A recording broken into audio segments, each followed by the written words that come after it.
A keynote session at the World Biodiversity Forum 2026 brought together leading voices in environmental law and Indigenous scholarship to call for a fundamental shift in how the world approaches biodiversity conservation.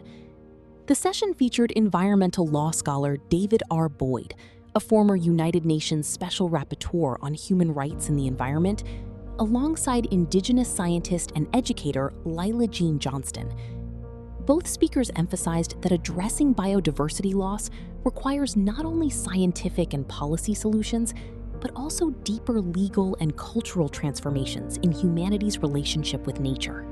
David argued that biodiversity protection can be strengthened through interconnected frameworks that recognize Indigenous rights, affirm the human right to a healthy environment, and expand legal protections for nature itself.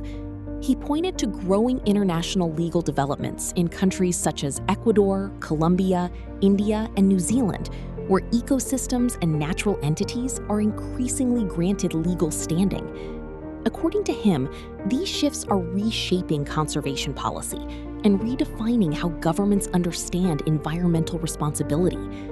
He also stressed the central role of Indigenous peoples in safeguarding ecosystems, noting that they steward significant portions of the world's remaining biodiversity-rich landscapes, despite representing a small share of the global population. This is a photograph that was taken by a NASA spacecraft 1.4 billion kilometers from Earth in the year 2013, looking back. And you can see that pale blue dot, which the astrophysicist Carl Sagan referred to as, that's here, that's home, that's us.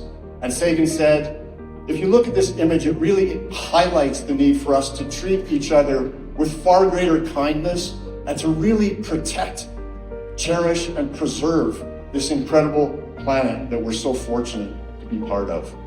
And what a planet it is. I mean, from the ideal amount of oxygen in the atmosphere, to the vast volumes of fresh water, to this greenhouse effect that makes temperatures reasonably habitable on most of the planet, to the stratospheric ozone layer that protects the Earth and all life from the sun's UV radiation. And I think as human beings, we spend too much time focused on our differences and not enough time recognizing that I, in fact, am related to each and every person in this room. I share DNA with all of you. We are all long-distance cousins. And not only that, but we are also related to all of the magnificent and dazzling biological diversity on this planet.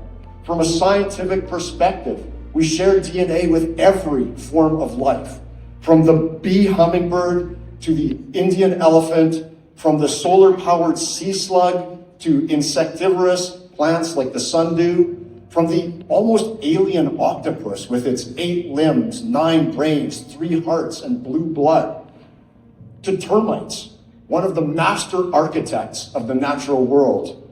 And it's because of scientists like yourselves that we have come to know and love the natural world. Last summer, I met scientists who are using AI to try and figure out the complex communications of sperm whales so that one day perhaps humans can actually have a conversation with sperm whales. And of course, the first thing we'd have to do would be apologize. Lyla focused on Indigenous ecological knowledge and food systems, challenging the assumption that human activity is inherently destructive to nature. She highlighted long-standing Indigenous land management practices, such as controlled burning, watershed-based stewardship, and sustainable harvesting systems that have supported both human communities and biodiversity over generations. Her presentation emphasized a worldview in which humans are part of nature, rather than separate from it, and she described humans as a potential keystone species, capable of actively supporting ecosystem health when guided by responsibility and reciprocity. She also performed a song during her presentation, using music to engage and inspire the audience. The performance added an emotional and cultural dimension to her message, helping to communicate Indigenous perspectives in a more powerful and relatable way. We are the ones that Grandma has been praying for, so rise up.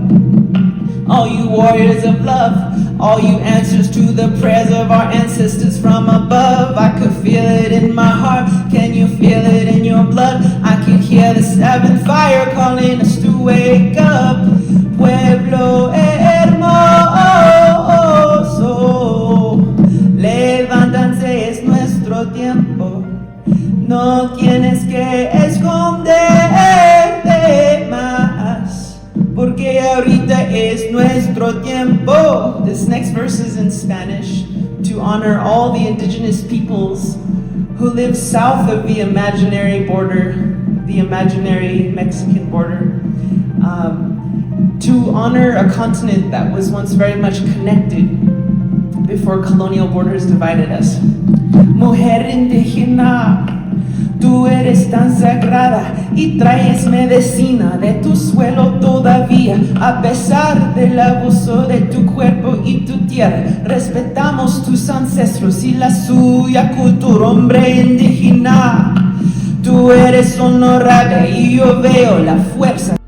Despite their different perspectives, both speakers delivered a shared message that effective biodiversity conservation requires rethinking the relationship between humans and nature. They called for stronger legal protections for ecosystems, greater respect for indigenous knowledge systems, and a broader shift toward environmental stewardship.